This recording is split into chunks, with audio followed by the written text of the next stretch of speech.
It's the Underpowered Hour. On this week's show, Everrati makes an electric Land Rover, Blackbridge puts a Camaro engine in a Defender, Ike's got workshop updates, I work on my trailer, and we've got another famous Land Rover owner of the week. And now, here's the show.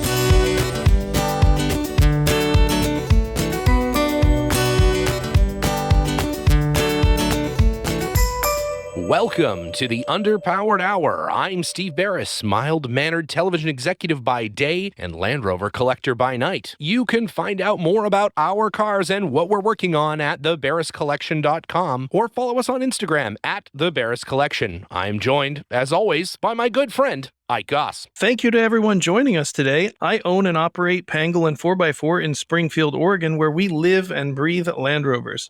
Check us out online on Facebook, Instagram at Pangolin 4x4. Let's get started. All right, Ike. Well, in the news this week, some exciting news from one of your favorite Land Rover customizers and sparkling water companies, Everrati.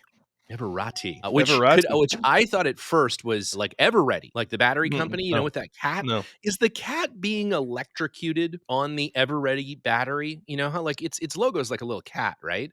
Is the cat made of electricity, or is the cat being electrocuted? That's a question I hadn't previously considered. Right? I thought the cat was Rayovac. Is it Everrati? Oh, you're right. Maybe it's Rayovac. I think it's Rayovac. Is it Rayovac? Well, Maybe regardless, I mean, is it? We gotta rate them. We gotta rate them and see. Yeah, we're gonna look into it. We'll have the research team look into that because I mean, it's kind of a different tone for your mascot. If is it's this? Are you making your battery purchase decisions based on a logo of an electrocuted cat? I just want to know, like, are they saying like it's like this battery is strong enough to electrocute a cat, or like our electro cat is certifies this battery? I don't know. We'll find out. We'll get back to you. These questions discerning and more listeners want to know on next week's show. But Everrati has, makers of fine electrified things, has whipped up a very fine electrified series Land Rover, it appears, according to an article that we find in Inside EVs. I believe it's a review website for the interiors of electric vehicles. Inside EVs. Yeah. Who knew? Different photos of EV interiors, sort of where the switches are. This article does have photos of the interior of this EV. Yes. And this particular vehicle is marketed at the Polo credits called the Polo Edition. The Polo Edition. Polo and Edition, is that for people is that for people who engage in polo or simply wear the polo? Oh no, there are photos here at a polo club. Actually, I think this is the Palm Springs Polo Club. This is where they have Coachella, I think. We've been to this place. Yeah, that's right. This is where the 4x4 was. It was there. It was there. I think this is where the acrobats were stationed. Yeah, that's right. This has all the hallmarks I know already of a Land Rover that you really enjoy. There's wood in the bed. It checks a lot of boxes. Checks a lot of boxes. You got the teak floor. Yeah, it's important. Teak floor. You got to have the teak floor to cover up those dings and dents from previous years of ownership. Much less expensive than fixing them properly, and has the bonus of appearing luxurious. Yes, it is appears luxurious. The seats are way over quilted. Like they're quilted 3 times more than the standard Land Rover seats. Those are made by Charmin. Those seats, triple quilted. They triple quilted, yeah. They really have triple quilted those seats, pleated like crazy. This is very beige, very beige car, super beige, so beige. They say the exterior is limestone, which is a traditional Land Rover color. The interior, however, is reupholstered in the finest beige. It's orthopedic fabric. Yeah. It feels like if you were unable to stand up in the shower and you needed something to sit on, it would be upholstered in this fabric. I think that's sort of the vibe that they've got. It's got the interior design by Old Folks Home sort of vibe going on. It does, yeah. It appears as though the hood is made of the same material as the seats as well. It definitely feels like the top is of vinyl kind of almost. It does. I'm not sure. It does. Yeah. It has those kind of twist and turn fasteners. Yeah, for the sides and the tie downs, windshield. And they're all pooked around the windshield, which is a sure sign of ill fit. And it is switchy dash. It's got a lot of switches. It's got, it's missing the wiper rack cover, I noticed. It's What interesting, would yeah. traditionally cover up the windshield washers and exposed wiper mechanization. Mechanization, yeah, it is. It is missing that. It has an Exmoor style seat bar that runs a seatbelt bar behind the seats, so it's got some modern things. I'm not exactly sure what is to the right and left of the rear passenger seats. There's like some kind of a box sort of situation there. It looks sort of There's a box improvised. situation in the back. Yeah, I don't know what that is. It looks snack like some sort of drink snack holder cubby. / Yeah, console in don't know the what that is. rear compartment zone. Mhm. Yeah, interesting. We Yeah, need to get some more information on this, but it also has the typical stainless fasteners, Chinese LED lights, sort of the yep. normal You Land gotta have all that. Rover restoration package from the UK. You gotta have all that. They say Everything this is Allen keyed in there. There's not a correct fastener on the car, so that's good. a lot of Allen screws, a Yeah, little a bit lot of of Allen. lumpy dash paint, some Yep. sagging fenders, sort Mhm. of typical Yep. British restoration work. They claim this vehicle is future proof. Right. By converting it to electric, they future proof this vehicle. I think there's nothing that says future proof like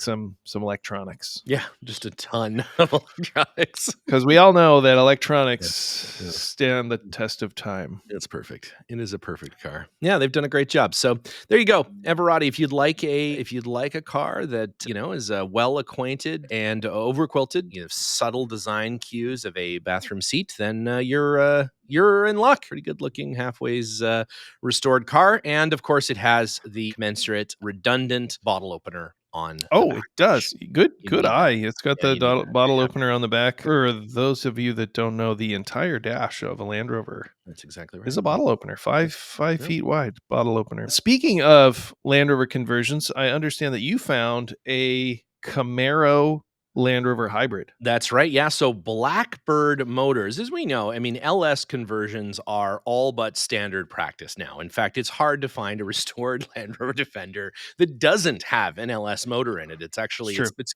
getting more and more difficult these days to find one that somebody hasn't put an LS motor in. But this company, Blackbird Motors, is doing the Camaro ZL1, which is a rarity. You don't get that very often. I'm not sure that it adds any benefits at all. I'm actually not that familiar, but you can, if you want, get the Camaro package in there. You know what, though? I think, as we were talking before the show, we've both agreed we're going to start doing Camaro Defender engine swaps so that, there's now all of these Corvettes and Camaros without engines in them that really need a Rover V8 or a 2.5 diesel put into them. I think there could be a big market. I think you're right. I think nothing says performance like a Camaro with a 3.5 liter naturally aspirated Rover V8. I think that's exactly right. I mean, hey, it worked for the Rover car, man. I mean, people love those things. What do they have? Like 90 horsepower? Would you say Yeah, 90 horsepower? but on a good day, maybe. Yeah. If it, I think from the factory, maybe they were 115. That might have been like crank horsepower. I don't think that was like actual, Optimistic? yeah, no, I don't think that was like at the wheels, I think like by the time you got through the transmission and everything, you were maybe 90, 85, 90 at best. But, I don't know, maybe in the lighter weight Corvette body, that's all fiberglass, got a lower profile, lighter car. Maybe it would be, maybe it's the perfect combination. What would you call this company? That's a great question. What would you call it? Probably highly unsuccessful, but Commenders. I like it. I like it. Commender. Get yourself a Commender. Commender. Maybe Pat it could yourself on the back. it's possible it could become very popular amongst, like Saudi That's a good slogan. That's a Yeah. good slogan. Yeah. Pat yourself on the back with a commender. With the Commender.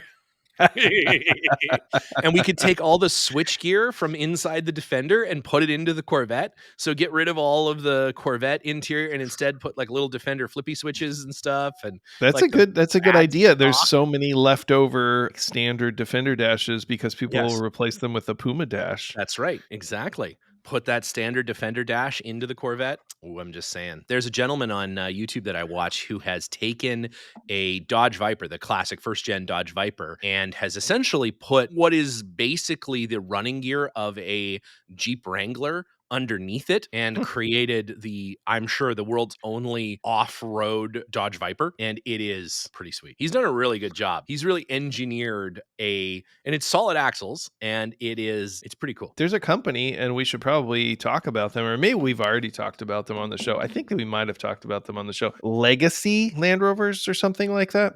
Not to be confused with Legacy Power Wagons, which has been around for a long time. Legacy Land Rovers or Legacy Off-Road or Legacy 4x4. I can't remember exactly what they're called, but they're producing a Land Rover Defender body on a Jeep JK chassis. Oh, right. Is what they're offering. Yes, and I've heard of that. We may have talked about one of them on the show one time. I think they use the Canadian-built Aqualoo aluminum Defender body tubs. Right. Yeah. Is what they use. And they put that onto a Jeep JK chassis with a Jeep JK running gear and whatever. Probably some sort of LS engine swap. Got an LS in there for sure. Yeah. Gotta have that. So throw a Rover V8 in there. There's so many left over. There's they're piling up. They're stacking up those Rover V8s. They're piling up. Yeah. Oh, we should talk to those guys. We should reach out. That's an interesting. Now, is that all new parts? Like, is it a new chassis and running gear? I'm not sure. You'd have to ask them, but it's definitely JK stuff. And, JK stuff. If their website is to be believed, it looks like mostly new componentry. Right, they use the probably Dynatrack axles. Sure. Makes sense. It's like a box build. You buy all the parts and then you bolt them all together.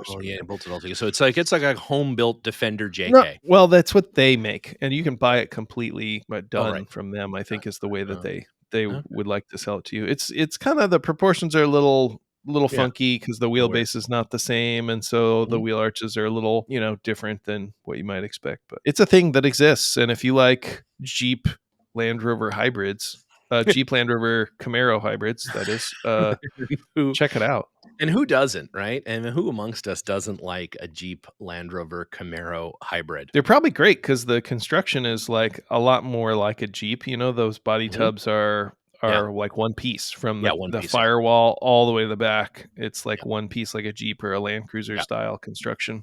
Yeah. And I think they do use Land Rover doors, maybe. Oh, the actual doors. They're just like, we're not going to remake these doors. Because the one thing that Land Rover got perfect was the doors. I will say that the galvanized doors are a lot better. Galvanized doors are good. Yeah, but yes, in the history of vehicle manufacturers, Land Rover doors are maybe not the greatest.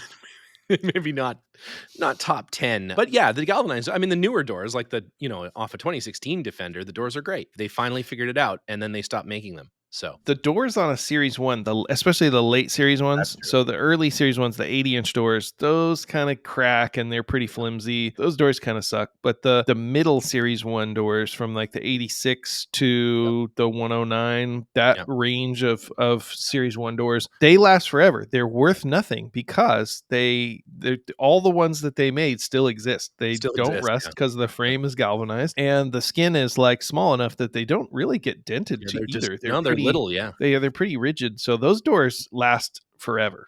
And they close. They close nicely. They have enough heft to them that they close nice, as opposed to the 80-inch doors that just kind of bounce off themselves because they're too light.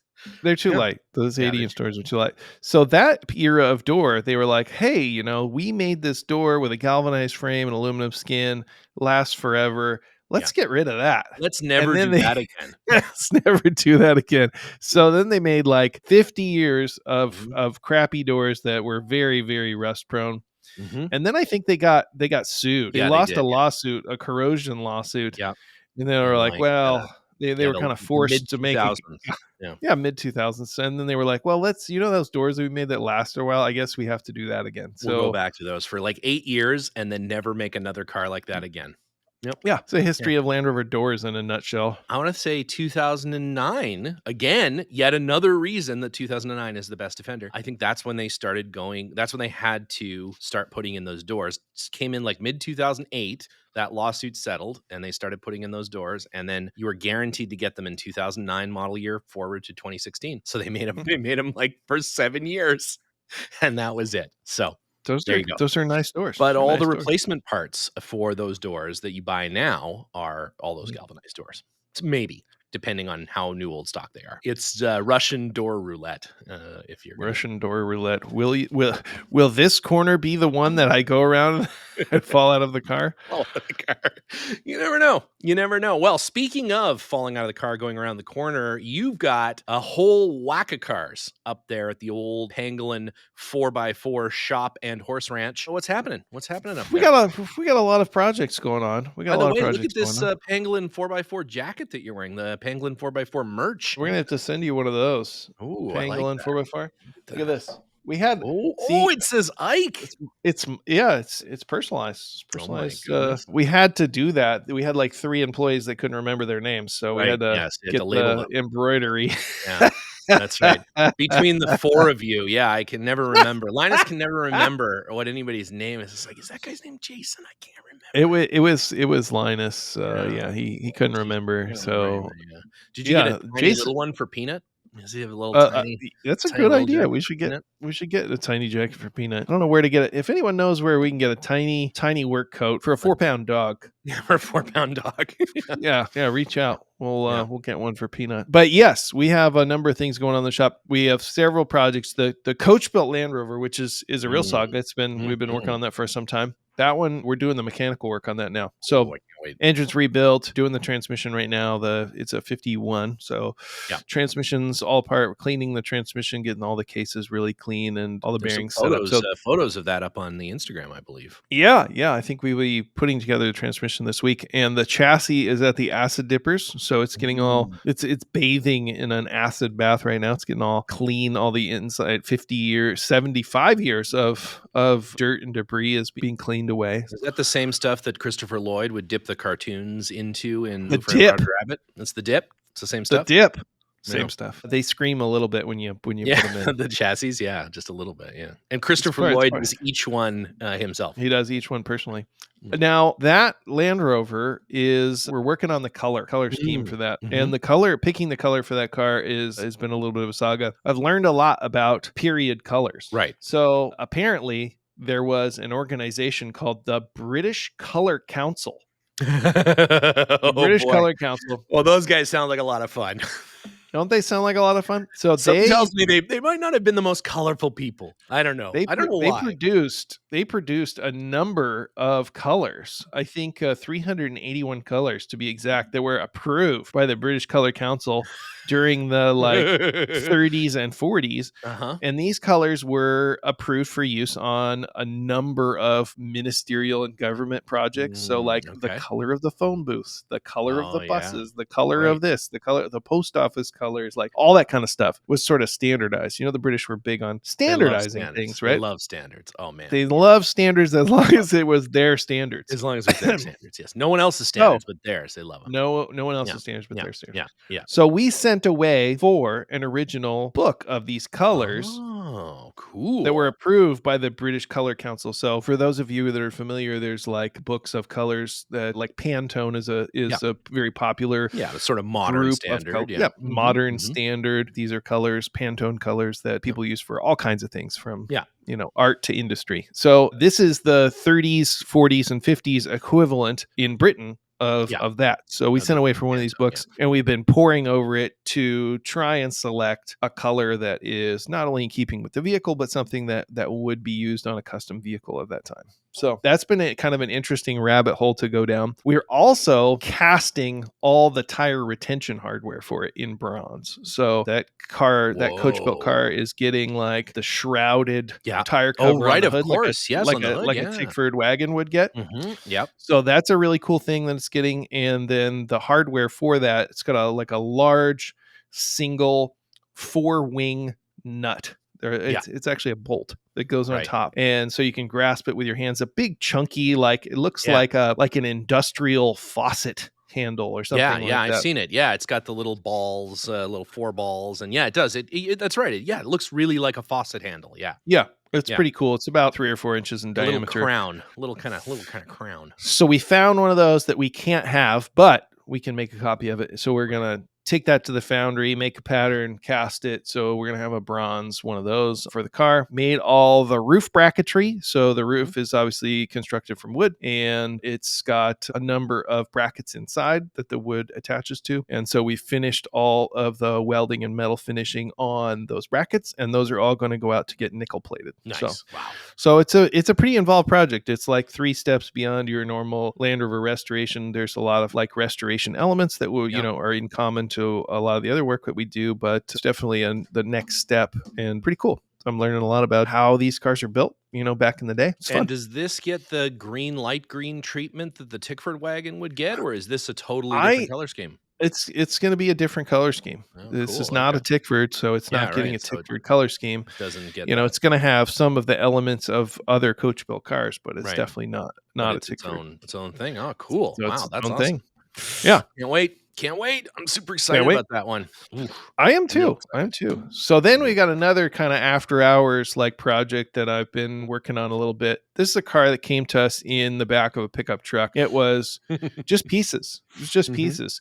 Somebody showed up at the shop. They needed a few things for their Land Rover project, and they had stopped somewhere else, and they had gotten the vast majority of a very rare early Series 2A station wagon, yellow station wagon. Yeah.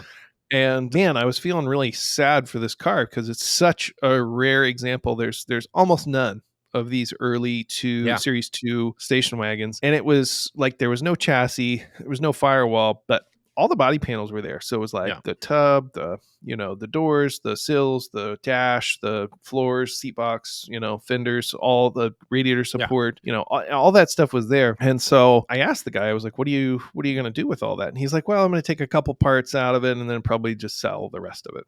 And I was like, well, tell you what, I'll give you those parts plus the stuff that you came here to get in exchange for these panels. So he was like, sounds great. I don't have to haul them home. So he dumped them off in the shop parking lot and drove away, and then just opened the tailgate and sped off. Opened the tailgate and sped off. And so that's been about 5 years ago, something like that. And over the course of the last 5 years, we've just been kind of accumulating various bits that might make this a car again. It'd be extremely expensive to buy all of the components individually to make this car again because it was missing so much. But over the course of the last few years, in the same vein of the Rover powered Camaro, we've kind of accumulated a lot of leftovers from various projects and stuff people didn't want. So we ended up with a rolling chassis from some folks over there in Idaho that they were doing a project. Really nice rolling chassis and decent used drivetrain. And it all just eventually, over the course of several years, kind of accumulated inexpensively. And so now we're filling in the blanks. So, new wiring and, some of the components that you have to have new door seals and rubber components and that sort of thing. That's all being, the blanks are being filled with those new parts, but the body is kind of going on to the chassis now and it's running. So it runs. And I think it'll be all the brake pipes and hydraulics are all plumbed up. So it should be driving this week, I think. So it's so that's kind of cool that this thing is being revived out of leftovers. It's one of those leftover Rovers. It's not like a special car or even that particularly interesting. It does have like the fact that it is a yellow Series 2 station wagon, or was originally, is pretty unique. So there's less than 5 of those things. There's just so few of them. They don't exist, and that's pretty cool that it's going to exist again. It's going to drive again. So that's cool. And you do have a soft spot for yellow Series Land Rovers. I think they have a soft spot for me. They just keep showing up. And they do. They find you. They know that you're a safe place. So. I have made no special effort at any time in my life to ever buy a yellow Land Rover, and yet they keep showing up. You've owned more yellow Land Rovers than anyone else I've ever met. Probably anyone else ever. Ever, yeah. I think that's fair. Even than the double A back in the UK, I think you've owned more yellow Land Rovers. That's probably accurate. It's probably accurate. There's a lot. It's a lot. Well, that's great, man. I'm looking forward to getting up there. It's not that many weeks now until the big ANARC show, and we're gonna have a ton of fun. I'll have a ton of fun up there and check out. Speaking of ANARC, what's that all about? Well, man, it's coming up here at the end of May, and I'm told by our good friends at ANARC, Bob Steele, and the rest of the committee, and of course John Kosich and the gang have just done a big ANARC year deep dive. So if you liked our quick overview with Bob Steele, you will love John's deep dive with the organizers of each of the 3 events this year, both the West, Middle, and East ANARC events, and they go through everything in huge detail. And I would absolutely suggest that if you don't already listen to the Center Steer podcast, you should, because it's a great show. It's all the Dixon content you could ever want. They go through in detail and talk about the events that are going to be happening, where to camp, how to stay, all that sort of stuff, where to get your tickets, all that sort of business. So certainly do that.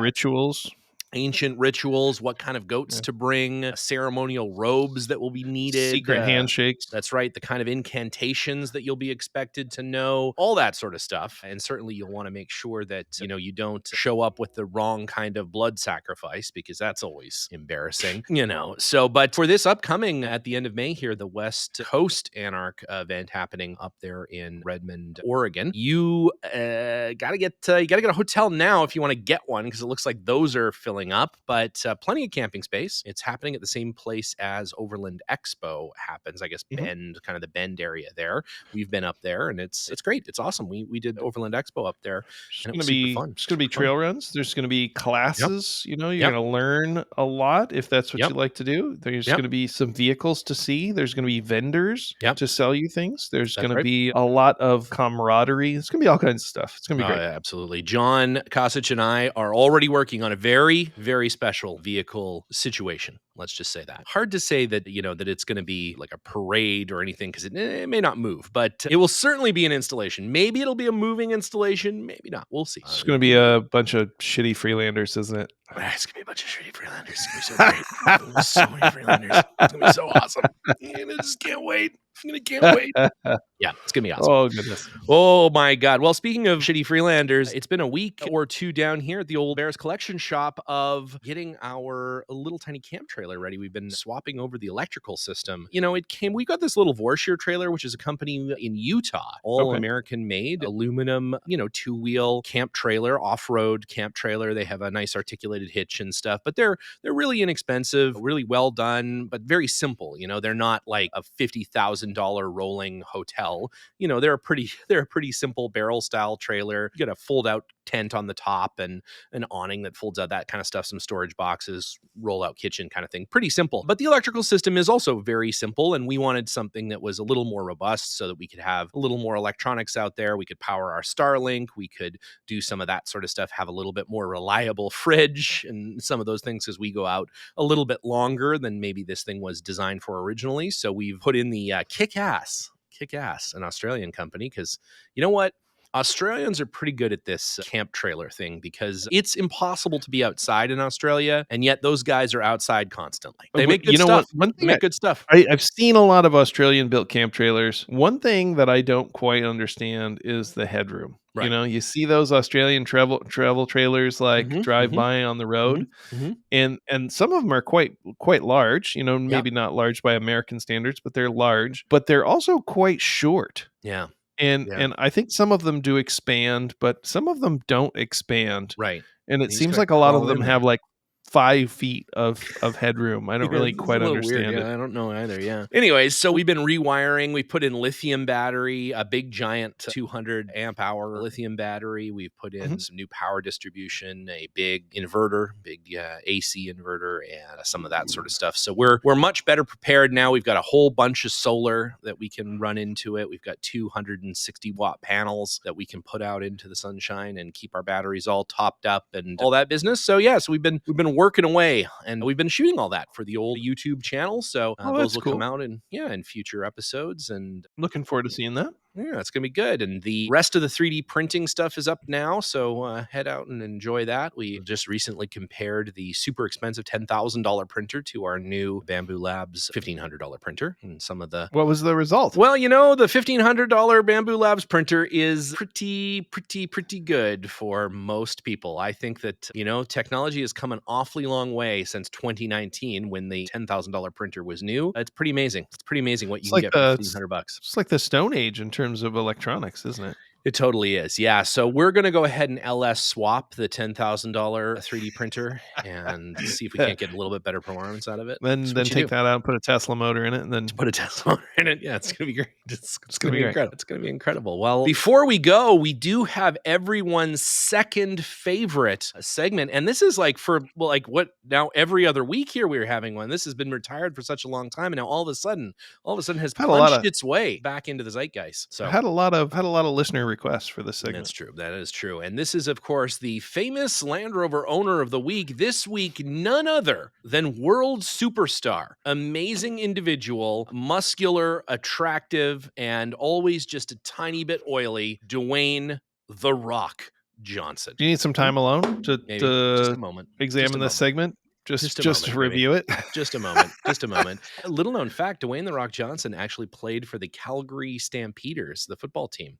He hated it because it's very cold up there. But yeah, that's my hometown. He played for the Stampeders back in the day. So did you ever see him play the Stampede? Stampeders? I guess I did. I didn't really take note of it though, because he didn't play that much. Because I guess, So, anyways, but yeah, not a football player. He does not speak fondly of that time. Anyways, so he, I guess he's got some Land Rovers, is what I hear. I understand that's correct. Yeah, he's got some Land Rovers. I saw an article recently where he had a custom-made LS powered. Oh, Jesus Christ! Built. Yeah, I know they're everywhere. Of course. Yeah, that's what you gotta do. Hard to get one of those without an LS in it. Yeah, but then I was thinking back to his filmography, and I was like, there's a lot of Dwayne Johnson Land Rover content in his films, and I think at least one of these we've talked about, the Rundown. I think we talked about the Rundown in an early episode of the show. It's kind of a fun film. It's sort of guys hired to find this kid in South America, I want to say. Yeah, I think that's right. And he's kind of a spoiled brat type character. Yep. And hijinks ensue. It's sort of I'd say it's a buddy comedy. It's a buddy comedy. Yeah, that's right. It has quite a few series Land Rovers in that film. And then, fast forward a few years, Fast and the Furious, I believe Dwayne Johnson drives a classic 110. Fast and the Furious 17, or I actually think it's 8.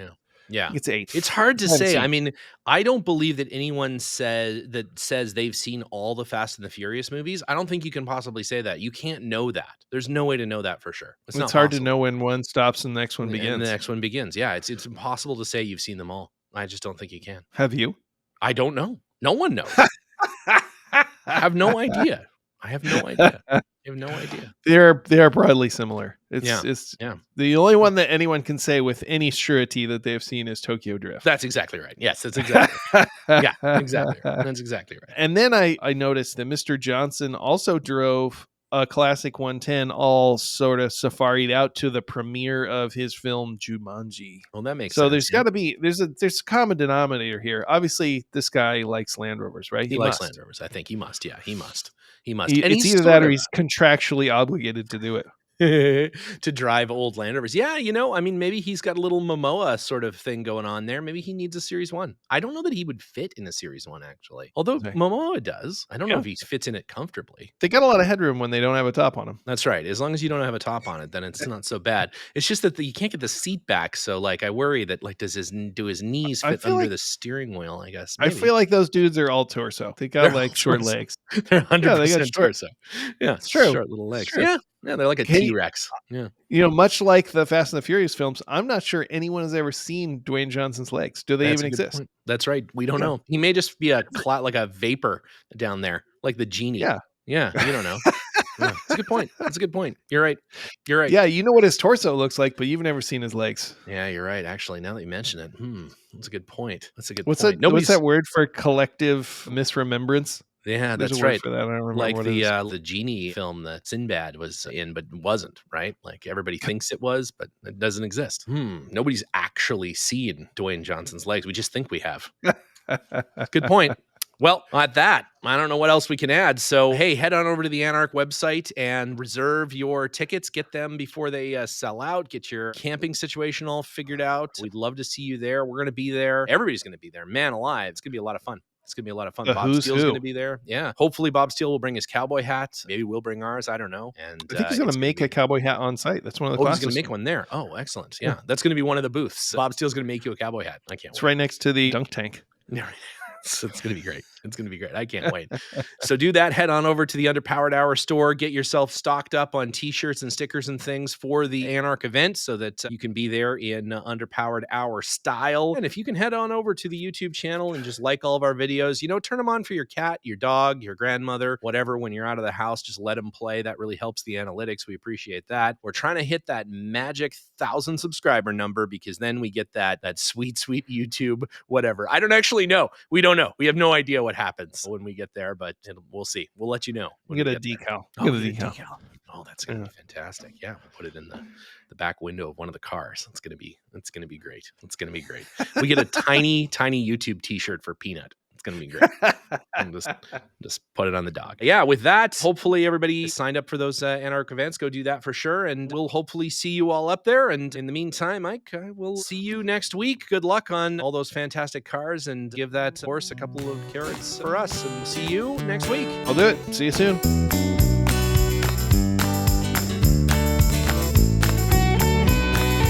The Underpowered Hour is produced by Liza Beres, Ike Goss, and me, Steve Beres. Pavel Svardov composed and performed our theme music. Consider supporting the show on Patreon, and if you already do, thank you. Your support makes the show possible. For even more, check out our Instagram or Facebook.